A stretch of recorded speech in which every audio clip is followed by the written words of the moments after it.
I'd like to acknowledge the traditional owners of the land from where I'm zooming this evening, the land of the Wurundjeri, and pay my respects to their elders past, present and emerging. I'm delighted again to welcome Heather Benbow to the Zoom stage to offer the complimentary question and answer session to her wonderful lecture.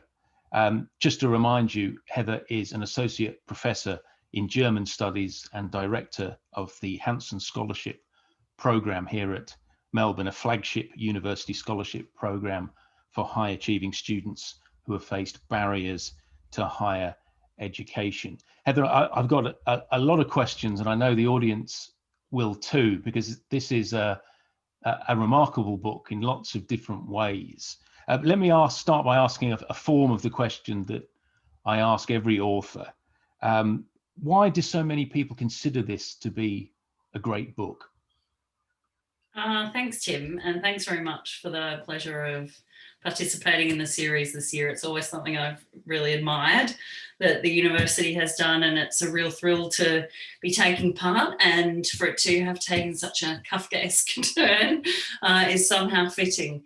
I guess you have in this book all of the themes that Kafka is really known for. So I mentioned in my lecture how he's sort of been turned into a meme, and he's a real a sort of a pop culture icon in many senses, and the sorts of themes for which he's known and which are encapsulated by the term Kafkaesque all sort of come from this book. And I guess it is his most famous novel of the three that he wrote, and in a sense also the most complete. So I think that's why it's such a well-known and sort of such a treasured novel, and it would be the place for people to start reading Kafka. I think if people were to turn their minds to reading Kafka, this is probably where they'd go first. Yes, that's well put. This is the first time I encountered the book. I mean, I encountered the caricature, the meme of Kafka, obviously, and I was struck by, well, everyone knows the opening line.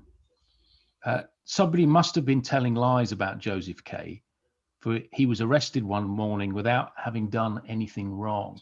It's one of the greatest lines in literature. How far do you think that line accounts for some of the enduring quality of the book? Yeah, I mean, Kafka is very good at opening lines. So his short stories also start with very devastating opening lines that tend to sort of drop a bombshell in the very first line. It is an iconic line, but it's sort of an interesting one to translate, having sort of made much of the point that Kafka is very translatable. I'm not sure if this line in particular is well translated, because in the original German, it uses the subjunctive. So it does leave open whether or not Joseph K did do anything wrong. And that's maybe not encapsulated in the English translation, but it's up there with his opening line to the Metamorphosis, which introduces that, Gregor Samsa wakes up from uneasy dreams and has turned into a beetle. So that's the opening line of one of his famous short stories. So yeah, he does a great opening line and a great final line, it has to be said. Yes, like a dog, he said, it was as if the shame of it must outlive him. Yeah, it's a tremendously stark conclusion. I was going to ask you about the conclusion, because we do know, I think, that in terms of the writing of the book, he writes the conclusion third or fourth in sequence, puts it to the end, and then works towards it. Do you find the ending an appropriate one, or is it abrupt? Is it too tidy? How do you deal with the end? So as far as we know, he wrote the introduction, the first chapter and the last chapter first, and then went about sort of filling in the intervening chapters. And Kafka does sort of end with these sort of devastating final lines. And this is very resonant for Kafka scholars, the final line. Obviously, shame is an enduring theme in the novel, and the shame that Kafka talks about experiencing in his life is well known. But the idea of dying like a dog has all of these sort of intertextual references to other works of Kafka, because he's also very concerned with animals. So he was well known as being a vegetarian, but also wrote a lot of stories about animals, wrote an unfinished sort of unwieldy story that could have turned into a novel about a dog, called Investigations of a Dog, and thought his way into being an animal in lots of his shorter works. And there's also a moment in his letter to his father that I referred to in the lecture, which sort of stands in for a Kafka autobiography, I guess, given that we don't have one, where he talks about whimpering like a dog, and his father mistreating him because he needed a drink of water in the night, and he was whimpering like a dog, and he was punished by his father for this. So it has all sorts of resonances for people who know the rest of Kafka's work, but it's sort of enigmatic and sort of devastating at the same time. I find the ending sort of deeply tragic, but I guess it has those resonances with other elements of his work and with his biography.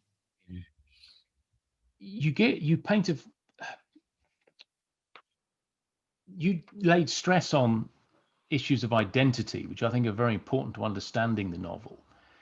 I wonder, though, Heather, doesn't it in the end transcend identity? That in some ways it's not clearly in a literary sense is located in a place, but this book and this character is transnational. It doesn't exist in any particular time or moment. It's timeless.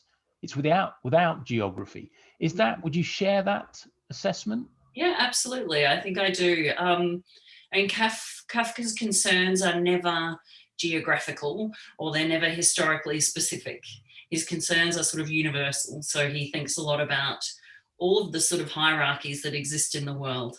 So he thinks about gender, and yes, he thinks about systems. So for Kafka, inequality exists in systems. He thinks maybe about language. He thinks about the existence of the artist. He thinks about inequality between the species, and he thinks about Darwinian struggle and those sorts of themes. So yeah, it is sort of timeless in that sense, but I guess his perspective and his ability and interest in sort of interrogating all of those systemic kind of inequalities are specific to his time and place, because he sees that sort of unfolding by the day in his particular part of the world at his particular moment. Yes, as you capture brilliantly, I think that sense of dislocation that comes with the First World War, the dissolution of the Austro-Hungarian Empire, all of which gets filtered into this book in important respects. I'd encourage everyone listening to raise their hand or put a question into chat, and we'll get through as many as we can. I see two lined up for you, Heather. First one comes from Alice Glover. How would you define Kafkaesque? I guess for me, I finished my lecture talking about this description of Kafka as a literary expert on power. And I really do see that this way, because even though he was in many ways a privileged person, he spoke the language of power. He was, middle class and well-to-do. He was a firstborn son. He sort of had access to and was uniquely interested in the subaltern, if you like, or oppressed peoples, or even oppressed animals. And so he had, despite his many flaws, particularly in his dealings with women, he did have such a kind of enduring interest in exploring, I guess, vulnerability, and also exploring systemic inequality, I guess is what we would refer to it as today. He wouldn't have at the time. But I think it comes from this sort of original perspective of being, yes, the oldest son of a middle-class, well-off, successful family in a major metropolis, but feeling so vulnerable and feeling, in fact, very weak, and feeling sort of like an utter failure a lot of the time. And I think he really he captures that vulnerability so beautifully, and it translates so well to all sorts of different perspectives, which is why you get Marxist readings of Kafka, feminist readings of Kafka, post-colonial readings of Kafka, queer readings of Kafka. People can access his work from all sorts of different perspectives. Yes. He seems not to be owned by the left or right. I found that very intriguing. No, not really. A question from Deirdre Coleman. Deirdre, would you like to ask your question? If you unmute yourself. Yes, I would. Thanks. Thanks very much, Heather. I really loved your lecture, and I was really fascinated by what you were saying about Joseph K. looking to the women as possible sources of power or authority.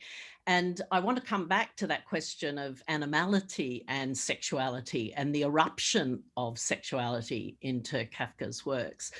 At the end of that first chapter, with Frau, how do you pronounce her name? Frau Bruckner? Yeah. Yeah.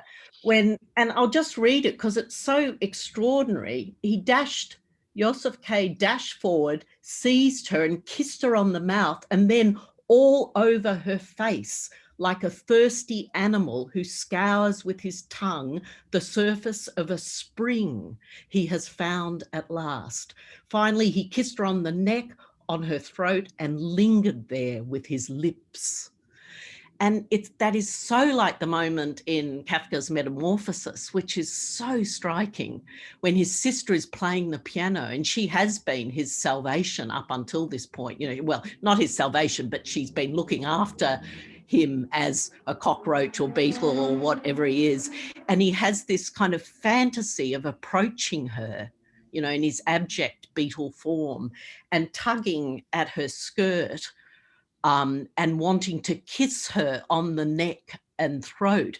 And it's because he's been so moved by the music she's playing on the violin. Was he a beast that music so moved him? And he's looking for that nourishment. So again, it's like the spring here, something that will nourish the main character, sort of drinking at this spring, which is it's very sexualized. Does this happen a lot in Kafka? Yeah, I think so. It's a very astute observation, Deirdre. I do think, as it happens, I wrote a chapter on Kafka in my PhD thesis, which was about orality. So oral tropes of consumption, but also, as you suggest, sexual desire, and also of speech, are all very sort of vivid in Kafka's work. And if I could suggest a good companion piece for your reading, Deirdre, might be Jackals and Arabs, which also has this sort of obsessive oral trope. And it's literally the final devastating line in that story is I think is something along the lines of, all they had was their mouths. So they could only communicate with their mouths, but also their mouths were kind of threatening. Yeah, I mean, the sexuality in the trial is really vivid, and it's actually much more so than you get elsewhere in Kafka. So it's a much more articulated and kind of literal theme of the novel. So it's sort of much stronger in this novel than in most of his other work. So I found that quite striking as well. And also striking, of course, is the way the women sort of push back. Yes. and the way Fräulein Bürstner sort of, repels him. And it's made very clear. I mean, at first you think, oh, he was thinking of Felice Bauer when he wrote this, so this is some sort of fantasy. But then she sort of repels him in such an obvious and blunt way that it sort of pops the bubble, if you like. So, I mean, it's very interesting again in the sense that he is, I guess, portraying his failures as a suitor in the novel as well. Yes. And these women are no use to him whatsoever in the end. And again, to think about it through the lens of power, he's showing very much, particularly with the wife of the court official, showing how women use sexuality as a means of accessing power that they might not otherwise have. So he's sort of alert to all of that as well. Yes. Yeah, Yeah, that's they're very sort of challenging scenes, aren't they? They are. I mean, that is like a sexual assault in a way. Yeah, and then he carries her off as if she's so little. Yes. But if you see, Boa, she was, she was a substantial woman, and she was not a slight little wisp of a thing. So very strange. Yeah, that's terrific. Thanks, Heather. Thanks, Deirdre. A reminder that if you put your questions into the Q&A rather than the chat, they'll reach my screen.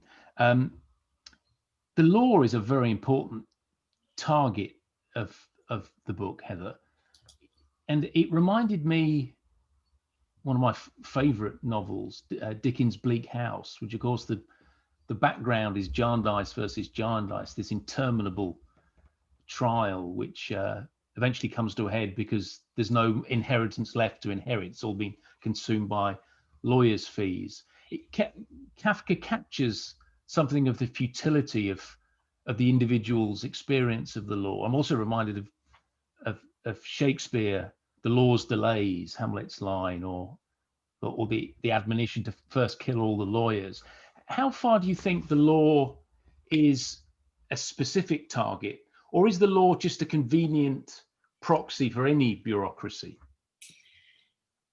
I actually don't think this novel is much about the law at all. I mean, I think it's in that tradition that you mentioned, and he uses it as a tool, I think, for some of the devastating humour, the ridiculousness of it, such as the painter's description of the 3 types of acquittal, none of which are actually truly acquittal, for example. I do think these passages were, for Kafka, hysterically funny, and we're meant to be laughing and not taking it all terribly seriously. But I don't think his target in this is the law, and he doesn't really portray power as residing in the law. Again, maybe I focus too much on power in reading Kafka, but what I find interesting is that the law is never called upon to make a determination. No. It doesn't seem equipped to make a determination. And at any rate, the object of the law, the protagonist is already determined himself to be guilty. And that's a dominant theme in Kafka, is this sort of predetermined guilt. And he does a lot of portraying authority figures as ridiculous. So his uncle and the advocate. So the advocate is so frail and ill, and we're told that just as the guard before the door of the law tells us that there are these other terrifying guards further beyond, we never see the judges. We never see these important people. They're not earthly. I think really the question that he's concerned with is, again, these sort of structural inequalities in human society, and also this sort of self-assumed guilt. So he condemns, the main character condemns himself in this, even though he protests his innocence, he sort of carts himself off to his own execution. And that's in line with The Judgment, the short story that Kafka wrote soon after meeting Felice Boa, where again we have a really laughable figure of authority in the father who, for inexplicable reasons and unexplained reasons, condemns his son to death. But he does it sort of standing in his nightshirt on the bed, sort of jumping up and down like a ridiculous old man. But the protagonist instantly carries out his own execution.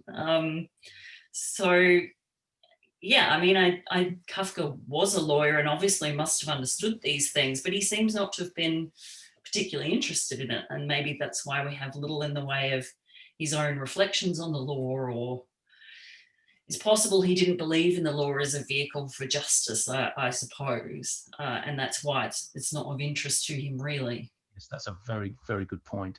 I'm going to invite Maxine McHugh to ask a question in a second. Before I do that, I wanted to put our poll question to the audience this evening.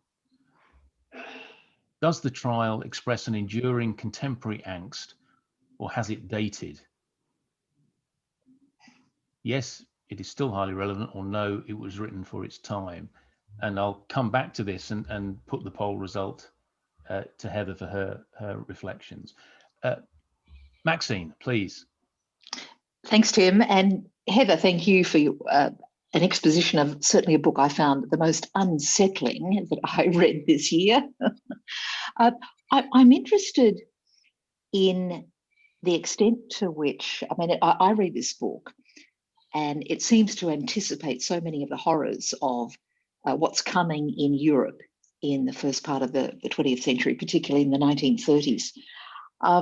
So I'm particularly wondering if this book was banned. I mean, was it banned by the Nazis, for instance? That's a very good question, Maxine. I don't know.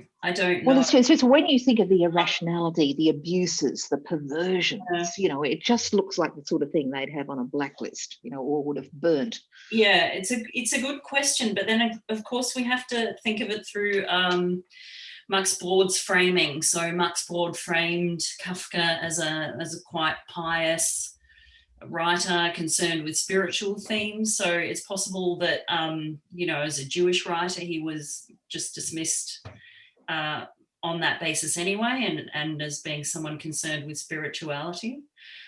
Whether it was banned, I'm not sure, but that would be something. I'm sure someone can Google it for us as we speak. Per Google, we have that already. From the LA Times, Kafka was banned under the Nazi occupation of Czechoslovakia. Okay, there you go. Very good. Communists continue to be suspicious of him after the war. Okay. He is suspicious. Thank you. Yeah. Thanks, Maxine.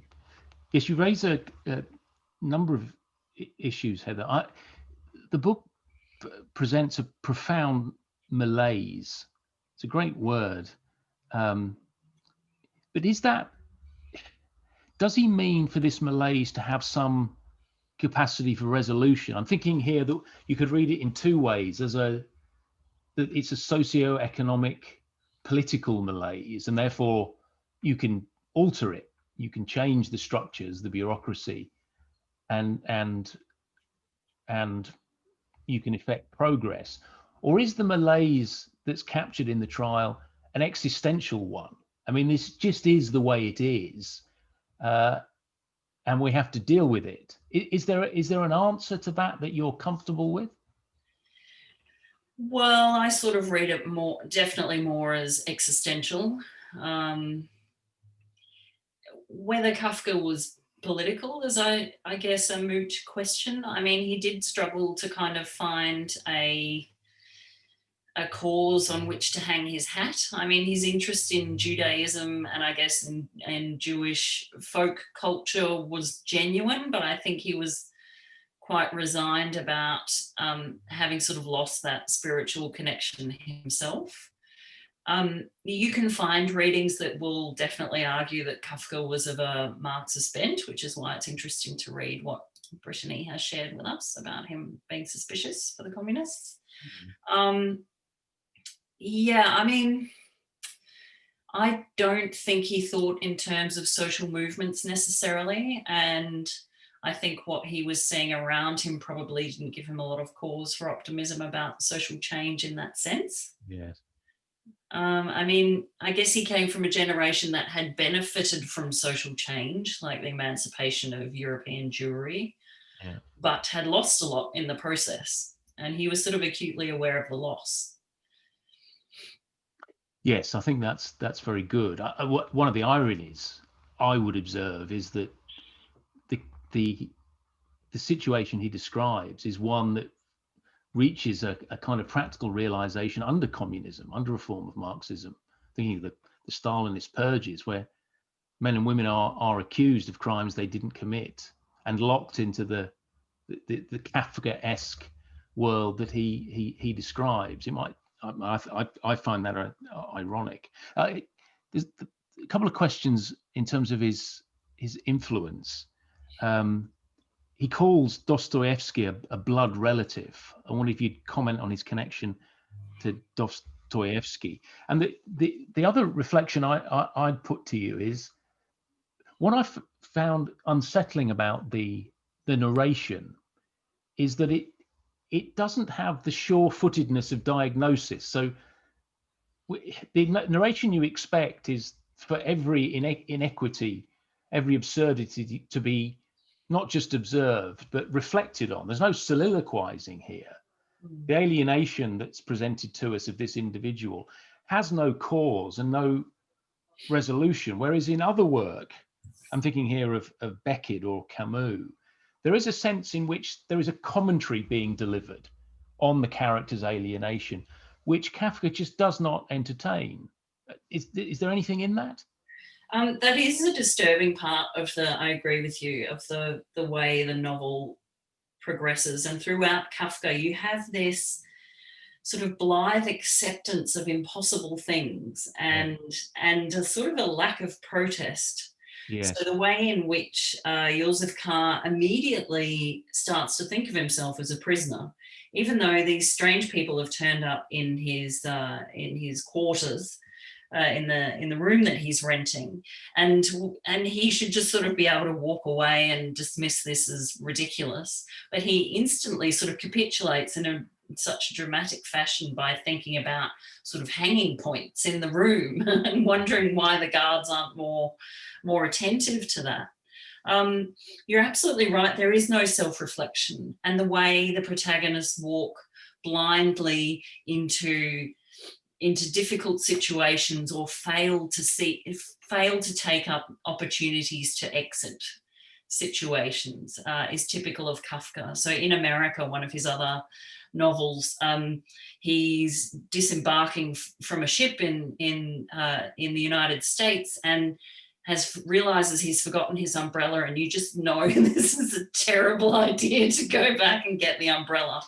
So his work is sort of full of moments like this, moments of self-sabotage and, yes, a failure to reflect on the situation. Even though there's a lot of, at surface level, a lot of reflection, it's not really, it tends to accept the protagonists tend to accept the world as they find it, and they accept absurdities. So Gregor Samsa in The Metamorphosis does accept his beetle-like existence fairly quickly and then just sets about adjusting. In terms of Dostoevsky, I can see that, and I find it very interesting, of course, that, you know, he admires such a great novelist. He obviously admires the form.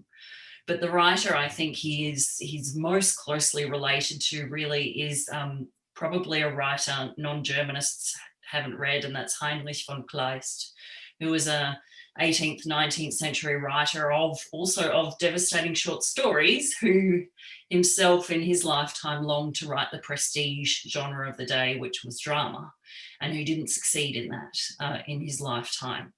And they have so much in common, and I teach both Kafka and Kleist in separate subjects, and the similarities are always occurring to me. The devastating opening lines and finishing lines, the perfect arc of the short story, the existential angst, the acute sort of observations of power and inequality, despite the authors being themselves sort of reasonably privileged for their contexts. So I think a great companion writer for Kafka is in fact Heinrich von Kleist, who I might put in the chat if I'm allowed, and then people. Yes, and we those that take over this series perhaps should consider including Kleist in a subsequent series. Question for Miriam, which touches on what you've just addressed there. Although they are written in very different language and at different times, The Trial and Joseph K. have the same effect on me as Camus' The Stranger and Meursault. Dislocation, absurdity, powerlessness, a dreamlike quality. Heather, what do you think? Yeah, absolutely. I would completely agree with the comparison to Camus. And probably, you know, it's interesting, isn't it? Because you have two sort of marginal writers from that point of view, marginal to empire, but observing the sort of the workings of empire and I guess the decline of empire in their day. And it just gives them maybe this sense of Weltschmerz about the decline of empire and what's to come, which can't be good, but also this concern with the fate of the individual, a sort of a deep concern about how is one person experiencing the various sort of flows of power and authority through their lives at a particular point in time. So yeah, I can definitely see that the comparison stands up. In a series or two ago, we took on 1984, Dennis Glover, offered a brilliant assessment of that book. And the adjective Orwellian has entered the language in much the same way that Kafkaesque has. I did a bit of desktop research, and if you put in Kafkaesque, you get 1.1 million Google hits. If you put in Orwellian, you get double that, 2.4 million. If you put in Shakespearean, perhaps predictably, you get 8.4 million. So my question here is there a connection between Orwell and Kafka? Is Orwell describing a world that Kafka sketches 30 years previously? Potentially, but I guess in Orwell, you're seeing that world as having real power. I mean, yes, I guess it's a remote authority, but the power is real and it's applied quite strongly to the protagonist and quite violently in quite a direct way. I mean, I guess the aim of the system in 1984 is to sort of encourage that submission to the reality that's being created. But my sense is that the protagonist in 1984 fights that quite a lot more, and there's a lot more optimism and, of course, overt sort of political perspective in Orwell, as opposed to Kafka. I think Kafka was much more nihilistic. Oh, I think that's a brilliant observation. The key difference is that there is a power that has a purpose and that can be resisted in 1984, whereas what's maddening about the trial is that the power seems to have no purpose at all. It's just a series of absurdities that get foisted on this individual for no apparent reason. They're both very bleak notions of where humankind is tending. A question from Sandra: why does he, being Jewish, choose the cathedral as the scene for the parable? That's a good question, and it's one that I asked myself. And I haven't necessarily got an answer, except to say, I guess that Kafka was maybe writing this sort of everyman. The Jewish themes in Kafka tend to be fairly subtle. Yeah. So a lot of people have seen in the parable Before the Law, this story told in the cathedral by the priest, ironically, and the discussion afterwards as a sort of a reference to the sort of religious discussion that goes on over the Torah. So a lot of people have seen that as a reference to sort of Jewish religious debate. I'm trying to think now if he ever wrote explicitly Jewish characters. A lot of people find the Jewish themes, of course, in Kafka, but I think potentially having the cathedral just made this a sort of a standard European metropolis with a cathedral at its center. You know, it could have been in Italy, it could have been, you know, anywhere in sort of Eastern or Western Europe for that matter. But it's a good question, and I pondered on that as well, but not sufficiently, obviously. Yes, his Jewishness, of course, is a very important feature. I wonder how far the protagonist needs to have a religious or ethnic identity. Isn't part of the power here that there is no reason for his persecution? And if you're a victim to anti-Semitism, you at least know why you're a victim to it. Whereas he's an everyman. He represents nothing, and yet he's committed no crime. We're told that in the first line, and yet he is made a victim. So the identity. I come back to the question I asked at the beginning. The identity doesn't matter. The ethnic identity, the religious identity, doesn't matter. Yeah, I mean, that's true of the protagonist. We don't know what he is, or we know that he works in a bank, you know, he's well connected and well to do. We don't sort of know anything else about him. He's very bland. He also has very little in the way of sort of redeeming or particularly interesting features as a protagonist. Yes. Yeah, does he cross himself when he goes into the cathedral? I can't remember. Maybe someone can remember from their reading of the novel, but I don't think it's mentioned. He could be Jewish. He might not be. He was showing, after all, the Italian client of the bank the sights, and a cathedral would be an obvious thing that you would show, I guess, an Italian visitor to your city. Right. To the poll result, can we pull the poll result up? Oh well, that's the kind of numbers Donald Trump would like to see, aren't they? Does the trial express an enduring contemporary angst, or has it dated? Well, the audience overwhelmingly says yes, it's still highly relevant. Do you want to comment on that, Heather? Yeah, I mean, that's interesting that it's so overwhelming. I tend to agree. And also, I think because everyone has experienced something like this, where dealing with a system that makes no sense and where no one takes responsibility.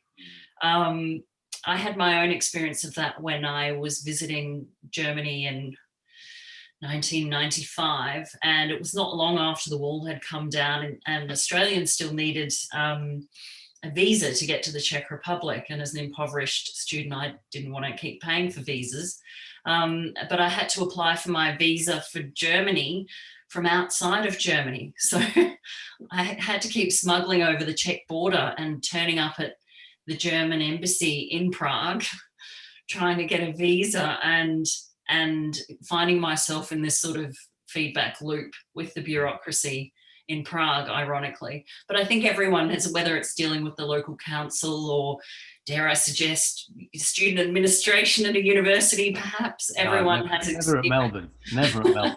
Everyone's experienced something like this, this sense that power is diffuse, that no one's really in charge, that the system is sort of its own entity, and not being able to sort of access, I guess, the higher authority. Yes, I share much of that. I wonder if we don't overdiagnose Kafkaesque or Kafkaism. I mean, to get stuck in the wrong supermarket queue is not Kafkaesque, or not to get your cat registered at the right time with the council. Not that's bureaucratic inefficiency. It's the nihilism which you speak to beautifully, I think, which makes this novel so powerful. That it's without purpose. It's not simply inefficiency. It's something deeper, and it's not something that can be rectified. Bureaucracy can be improved. This world can't be. It just is, and that's what's so. The Nazis you can throw off. Big Brother you can resist, but there is no resistance to this. You are a perpetual victim without knowing why. Yeah. And well, I mean, that is the answer, in that the guilt is sort of built into the protagonist, and the system itself is, I don't think it's as foreboding as the adjective Kafkaesque sort of stands in for. So I don't know if anyone's seen the reasonably terrible Jeremy Irons Kafka film. So it was sort of a mismatch of different work. Very good director, but this is not his best work. No, definitely not. But again, it's, suffers the fate of many a pop culture interpretation of Kafka, which is taking him too seriously. Yeah. So taking his portrayal of bureaucracy or the legal system too seriously, when I honestly think these scenes are meant to be just ridiculous and funny. Yeah. That's not the devastating and tragic part of Kafka. The tragic part is the sort of inborn, inherent, predetermined guilt and nihilism about the self. Yes. Again, I don't think it's the system per se, but Kafkaesque, you're right, it gets bandied around everywhere, and I think it's based in part on a too earnest a reading of those tropes in Kafka. Yeah. Because we're drawing to a close now, but let me ask you a final question. I suppose playfully I'd ask, but what if he's really guilty of something? But we do know from the very first line that he's not guilty. He hasn't done anything wrong. And I wonder, without that framing, the frustrations of the book, the absurdities of the book wouldn't have their power. Well, I mean, he is guilty. He's guilty of. He's not guilty. The first line, he hasn't done anything wrong. They've been telling lies about him. As if he hadn't done anything wrong. So again, I'd go back to the journey. So something's lost in translation there. Yeah, I mean, the book began, this is typical of Kleist as well, the author I mentioned before. It begins and ends with the subjunctive. So Kleist famously finished his stories in the subjunctive voice. Mood rather, excuse me. So it's not clear, but obviously he feels guilty enough and he carries himself off to his execution. He is guilty in the same way that Kafka truly felt guilty about his various failures as a man. He writes a character that might not be guilty of things that this court is able to pursue, but he's guilty nonetheless. He's guilty of being ashamed of who he is, and he's guilty of not having managed the situation of this accusation, obviously. And I think this chapter in the supplies cupboard is sort of a clue as to what might be the underlying source of the shame and the guilt that the character feels. Do you just want to say a few more words about that source? It's that very strange, disturbing chapter called The Whipper. Yeah. And having said that many of the foreboding elements of Kafka were meant to be funny, I'm not sure if this chapter is meant to be funny. To me, it seems extremely sexually explicit and brutal, and a really vivid portrayal of sort of homosexual shame. And it pops up without explanation. And it's sort of on a loop. It's got this nightmarish sort of loop, because when Joseph K. comes back to the office the next day, the same scene plays again when he opens the door to the cupboard, as if what had happened yesterday had not occurred. And then the character cries. The character sort of struggles to hold back tears and talks about filth, where I think he says, "We're drowning in filth here." Something along those lines. To me, that's it's abrupt. It doesn't sort of connect in terms of the narrative with what came before or what comes after. Yes. So I feel that there's some sort of a clue in there, even though I'm not necessarily suggesting that the theory that people have that Kafka was a repressed homosexual, but there seems to be sexual shame seems to be a big part of the predetermined guilt of the main character. That's brilliantly put. Heather, thank you. Our time is up. It's rare that my reading of a novel is so significantly enhanced by a discussion and a preceding lecture, but you've offered both. I thought it was a brilliant way of helping us understand one of the hardest books I've read in a very long time. And I think what you've done exceptionally well is marry not just an understanding of grasp of the text and where it sits and who it's like, but also a brilliant exposition which speaks to your capacities as a teacher. So on behalf of everybody connected to Great Books, from the audience to the selection panel, I want to thank you very much for taking it on. It was wonderful. Thanks so much, Tim. I've really appreciated it, and thank you to everyone who persisted in reading the novel. And I hope you'll read some more Kafka as well. And congratulations on your final 10 Great Books series, Tim. I think it's. Yes, I hope I'm not now obliged to take myself out and have a knife run into me. That's not my immediate plan. So Heather, thank you. I'm hoping now to see our leader appear, and here he is. So I'm delighted to welcome Professor Russell Goulburn to the final session of this series, and I'll hand the floor over to Russell. Thank you. Tim, thank you very much. It gives me great pleasure to spend just a couple of minutes embarrassing you, Tim, if I may. I want to do that on behalf of the the audience here this evening, but also on behalf of the whole faculty, of which I am the Dean, I want to thank you, Tim, for everything that you've done for and on behalf of this extraordinary series. Just in case people in the audience don't realise just the significance of what Tim has done. Tim has been involved in, responsible for leading this programme right from its very inception back in 2014. So over the last 7 years, Tim has been guiding us as a community through these series.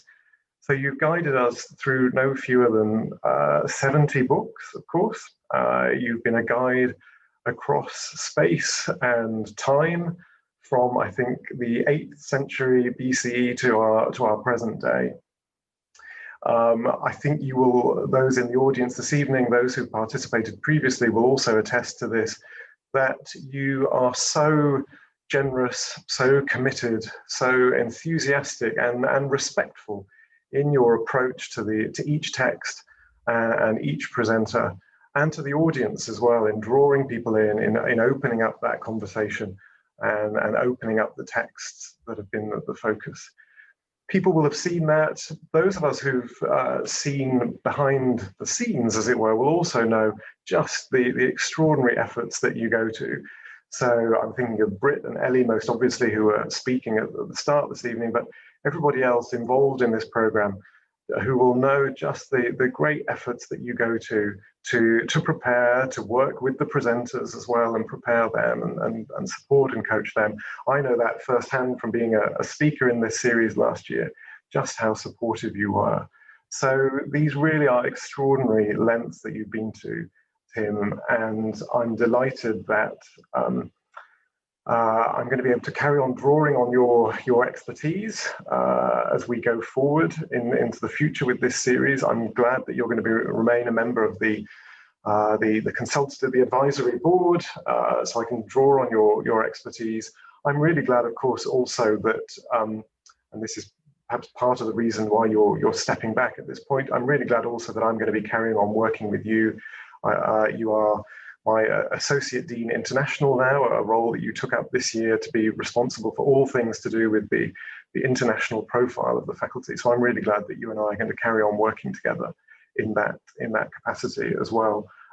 It is a huge honour for me to be taking on this series, but really daunting as well, given just the way that you have shaped this and been so influential. So Tim, thank you so much. This is the point at which normally, of course, I would invite people to applaud you and to make their own comments. But indeed, people should, I hope, feel free to carry on using the Q&A function. It'd be really great if people want to make comments about Tim and comment on their experience of being part of this series guided by Tim. It'd be really nice for us to have a record there for you, Tim, that hears people's acknowledgement of everything that you've done. As people do that, as they add their comments and their votes of thanks to Tim in the Q&A, let me just say very briefly a couple of words about next year.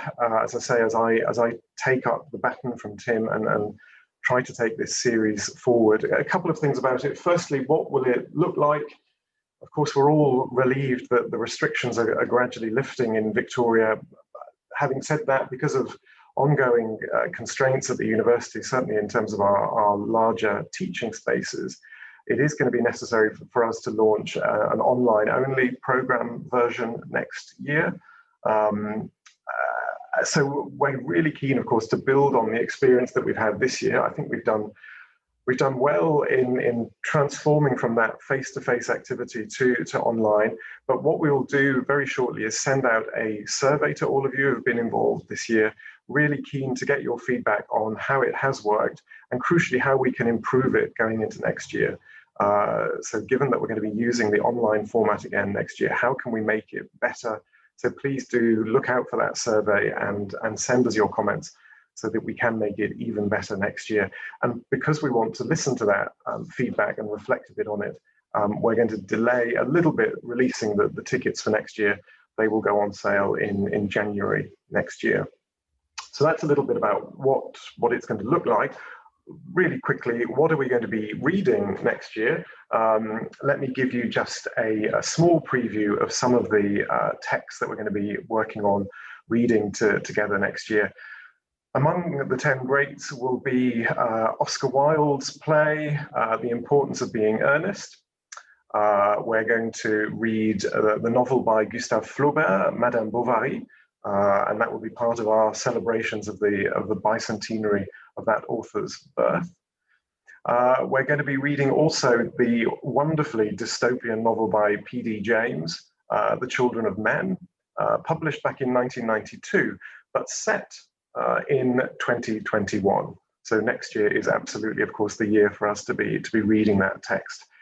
We're going to have a lineup of scholars from within the faculty, of course, but I'm delighted also to say that we will have a guest speaker as well, a Faculty of Arts alum and award-winning author Anna Fonda is going to be speaking next year as well. She's going to lead a session on Jessica Anderson's Tira Lira by the River, winner in 1978 of the Miles Franklin Award for Australian fiction. So that's just a taste of a few of the texts that we're going to be reading together next year. So please keep an eye out on your email inboxes for further news about that. But in the meantime, let me hand back to our outgoing, in every sense, our outgoing host of this series, and with deep gratitude to you, Tim. Well, Russell, I'm absolutely blown away by your very generous comments. I'll only caveat them by saying that this has worked as well as it has because of the brilliant team drawn from both the academics at this faculty and from the brilliant professional staff. It has been an absolute pleasure to stand on the shoulders of those giants. One of the great joys of being a convener of the series is a little bit of the genius of the speaker and of the book that they take on tends to rub off on me. So I can't claim to be an expert in 70 texts, but I now have read 70 great books, which seven years ago would have looked an almost impossible task. And the couple of comments I wanted to make, if I may, so the audience can then go to their dinners and cocktails, is that I took on 64 of the 70, and I have some regret that I missed 6. And we have covered every era, pretty much every genre over the last nearly 3,000 years. And the question that I often ponder is why it's worked. And I think it's worked because it's simple. We take a great book, we ask a great speaker to contest that greatness or explain that greatness, and we give an audience of about 150 people the opportunity to sit with a book, simply, no screen to mediate. I know we're dealing with screens now, but the simple pleasure that I think we're in some ways losing as a culture of sitting comfortably in a chair reading a book is something that this series has reawakened. And that's why it's worked. I'd also just observe that it's never fallen victim to any one particular persuasion. So one of the great concerns at the beginning was that it would just be about the Western canon, or to correct that, we would have to have a kind of woke rundown. And I think we've done a very good job of balancing ideologies, genders, authors, eras in a way that's kept us mobile and kept the series interesting. And I don't have time to go through every speaker. I do want to acknowledge everyone that spoke in this particular series. And then not every speaker was an academic, and it was important to maintain that diversity. And my final thank you after the team and the speakers would be to the audience. They are a remarkable bunch of people. There are many people in the audience tonight that were there at the beginning in 2014 and will be there at the end in 2034, whenever it concludes. And these sessions work because those books get read by you.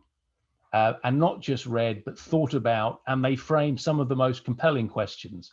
And what some of the greatest feedback I get from speakers in the series is just how informed the audience has been. So I want to thank the Great Books audience, the several hundred of them, into the thousands now, that have signed up over these 7 years, and I hope will continue to do so. I don't want to end with a cheesy line, but I will go back to text that Peter McPhee, and I will use and abuse it, but Peter McPhee offered us a text that had this final line: "It is a far, far better thing that I did than I have ever done. It was a far, far better role that I had than I have ever known." Ladies and gentlemen, thank you. It's been a pleasure, and I look forward to seeing you all in person, face to face, very soon. Thank you.